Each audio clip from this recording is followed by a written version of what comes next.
Good afternoon, students. So in the last video we have seen till the renewal of license.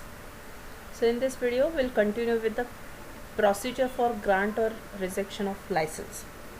The controller may, on receipt of an application under subsection 1 of section 21, after considering the documents accompanying the application and such other factors as he deems fit, grant the license or reject the application. However, no application can be rejected under this section unless the applicant has been given a reasonable opportunity of presenting his case. Suspension of license. The controller may, if he is satisfied after making such inquiry as he may think fit, that a certifying authority has made a statement in or in relation to the application for the issue or renewal of the license which is incorrect or false in material particulars, failed to comply with the terms and conditions subject to which the license was granted, failed to maintain the standards specified under clause B of subsection 2 of section 20, contravened any provisions of this fact, rule, regulation or order made thereunder, revoke the license. The controller may, if he has reasonable cause to believe that there is any ground for revoking a license under subsection 1 by order, suspend such a license pending the completion of any inquiry ordered by him. However, no license has been suspended for a period exceeding 10 days unless the certifying authority has been given a reasonable opportunity of showing cause against the proposed suspension. No certifying authority whose license has been suspended shall issue any digital signature certificate during such suspensions. The notice of suspension or revoke of license. Where the license of the certifying authority is suspended or revoked, the controller shall publish the notice of such suspension or revocation as the case may be in the database maintained by him. Where one or more repositories are specified, the controller shall publish notices of such suspension or revocation as the case may be in all such repositories, provided that the database containing the notice of such suspension or revocation as the case may be shall be made available through a website which shall be accessible round the clock. Then power to delegate. The controller may in writing authorize the deputy controller, assistant controller or any officer to exercise any of the powers of the controller under this chapter. Power to investigate contravention. As in power to delegate, the controller can give his power to its deputy controller or assistant controller or any officer on behalf of him. They can take the corrective action. So if there any contravention is possible, then the deputy controller, assistant controller or any officer who are authorized by him on behalf of his shall take up for investigation any contravention of the provisions of this act, rules or regulations made thereunder. The controller or any officer authorized by him in his behalf shall exercise the like powers which are conferred on income tax authorities under chapter 13 of the Income Tax Act 1961 and shall exercise such powers subject to such limitations laid down under that act. Then access to computers and data. Without prejudice to the provisions of subsection 1 of section 69, the controller or any other person authorized by him shall, if he has reasonable cause to suspect that any contravention of the provision of this act, rules or regulations made thereunder has been committed, have access to any computer system, any apparatus, data or any other material connected with such system for the purpose of searching or causing a search to be made for obtaining any information or data contained in or available to such computer systems. For the purposes of subsection 1, the controller or any other person authorized by him may, by order, direct any person in charge of or otherwise concerned with the operation of the computer system, the data apparatus or material, to provide him with such reasonable technical and other assistance as he may consider necessary. Then certifying authority to follow certain procedures. Every certifying authority shall make use of hardware, software and procedures that are secure from intrusion and misuse. Provide a reasonable level of reliability in its services which are reasonably suited to the performance of intended functions. Adhere to security procedures to ensure that the secrecy and privacy of the digital signatures are assured. Observe such other standards as may be specified by regulations. So these are the procedures the certifying authority need to follow. Then certifying authority to ensure compliances of the act. Every certifying authority shall ensure that every person employed or otherwise engaged by it complies in the course of his employment or engagement with the provision of this act, rules, regulations and orders made thereunder. Next is a display of license. Every certifying authority shall ensure that every certifying authority shall display its license at a conspicuous place of the premises in which it carries on its business. Next is a surrender of license. Every certifying authority whose license is suspended or revoked shall immediately after such suspension or a revocation surrender the license to the controller.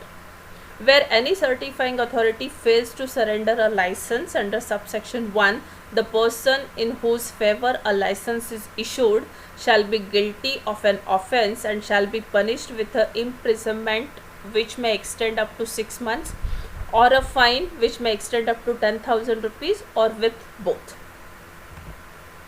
Disclosure.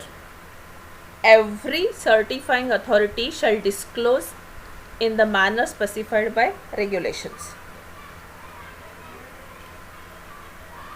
its digital signature certificate which contains the public key corresponding to the private key used by that certifying authority to digitally sign another signature certificate. Any certification practice statement relevant thereto. Notice of the revocation or suspension of its certifying authority certificate, if any.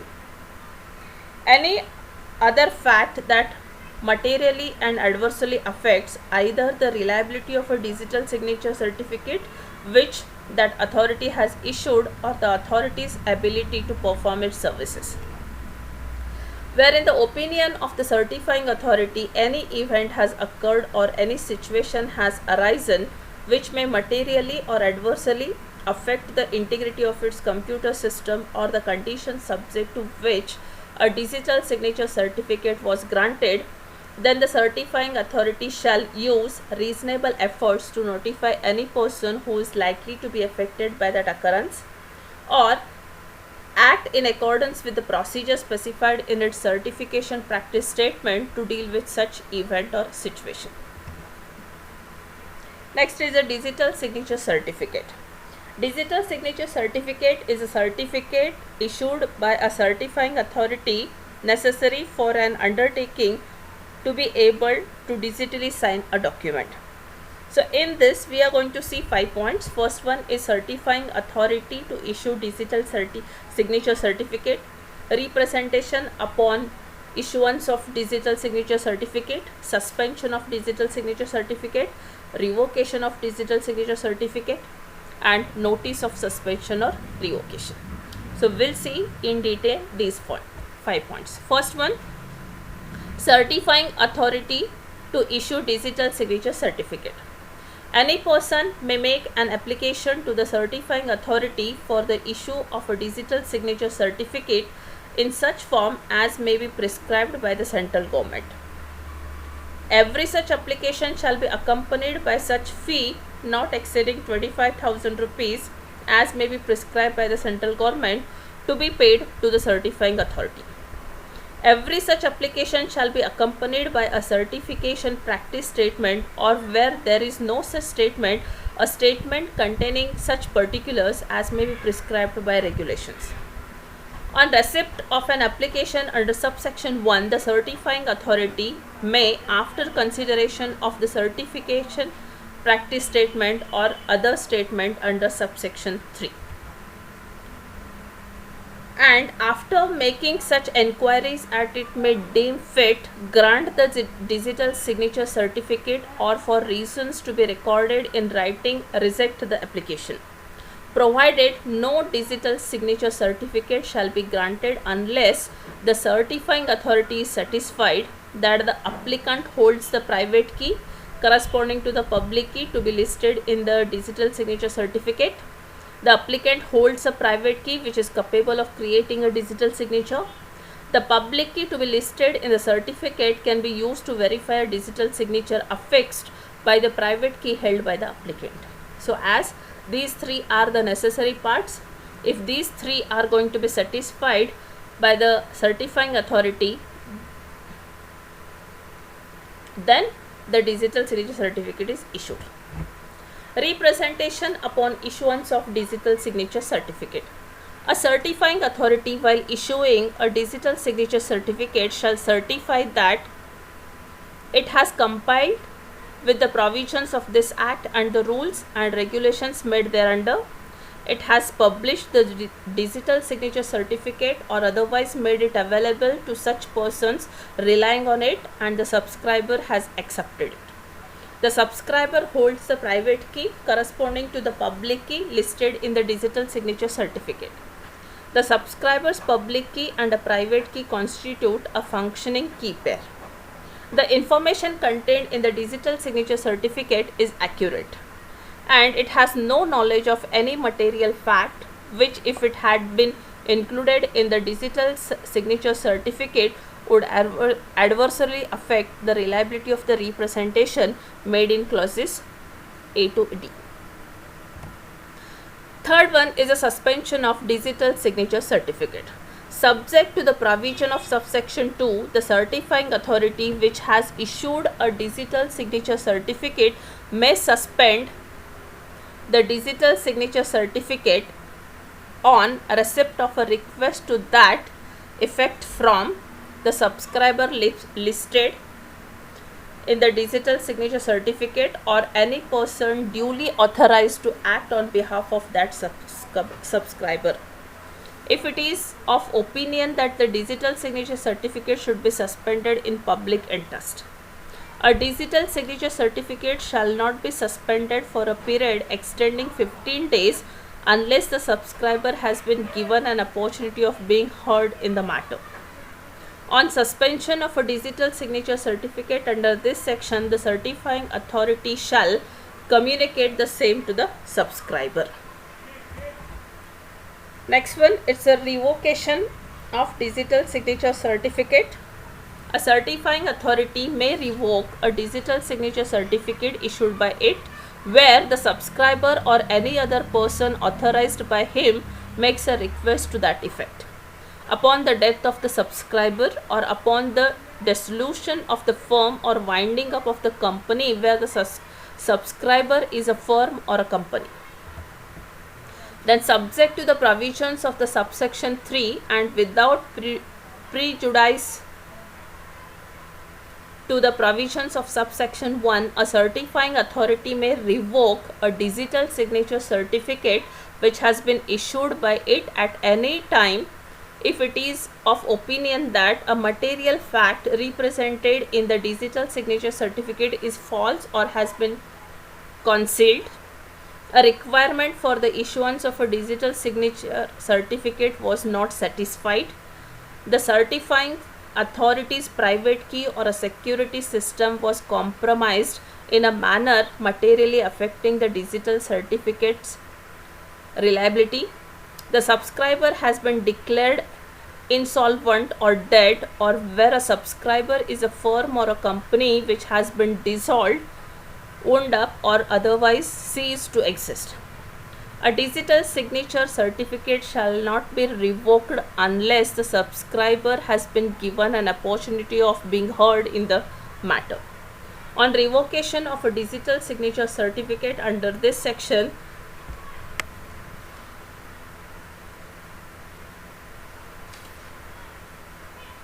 the certifying authority shall communicate the same to the subscriber. Notice of suspension or revocation. Where a digital signature certificate is suspended or revoked under section 37 or section 38, the certifying authority shall publish a notice of such suspension or revocation as the case may be in the repository specified in the digital signature certificate for publication of such notices.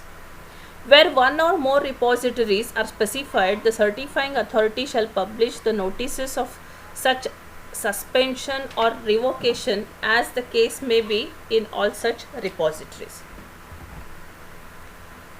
Then duties of subscribers. So in this section we'll see what exactly the duties of the subscribers are, in which we are going to see the 3 points. First one is generating key pair, acceptance of digital signature certificate, control of private key.